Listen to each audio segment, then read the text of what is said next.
Hello everyone. The purpose of this video is to show you some tricks and tips to help you speed up a recovery assisted by a high lift. Most of the equipment is self-explanatory, but this little thing is going to be our fire extinguisher today, and it's going to go out on every recovery. If this is your first time working around a high lift, you need to know that the areas with the cones are areas that the operator cannot see you. Do your best to avoid being in these locations while the high lift is being operated. It's very important to take a fire extinguisher on every intervention, as most fires don't start immediately once the car stops. This particular car is still intact but won't come out of gear, so we're going to have to call a high lift in to pick it up. The safest way for the high lift to pull up is race direction, pulling up to block any traffic that might be on track during the intervention, no matter which way the car is facing. As the spreader bar booms down over the car, we want to make sure somebody grabs it. This spreader bar weighs a whole lot, and we don't want it to hit anybody in the head. In the front of the high lift, in between the two front tires, there's a spot where you can put the fire extinguisher or any large debris so you don't have to carry it off track while you're handling the car. Every car's lifting point is right behind the driver's head. Remove one eyelet off the spreader bar, put it through the car, and reattach it to the same hook. Once the strap is reattached, be ready to lift the car.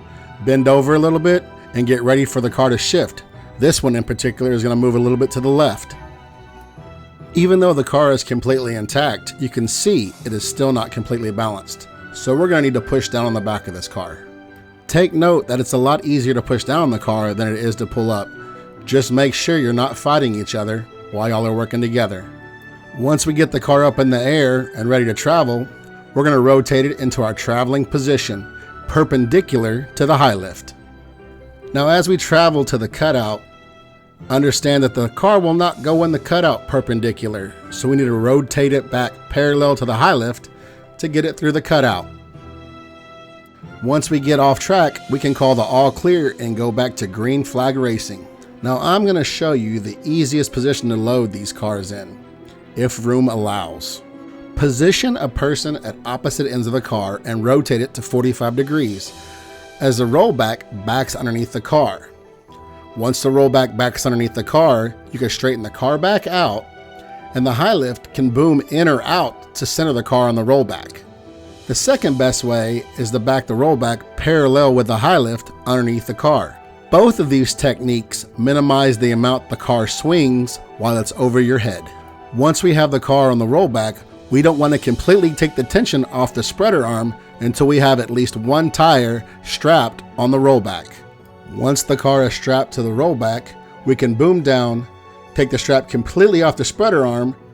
The operator can then boom up, in, and completely out of the way, and once we get the strap out of the car, we can return it to the high lift operator and he can put it back in its proper position.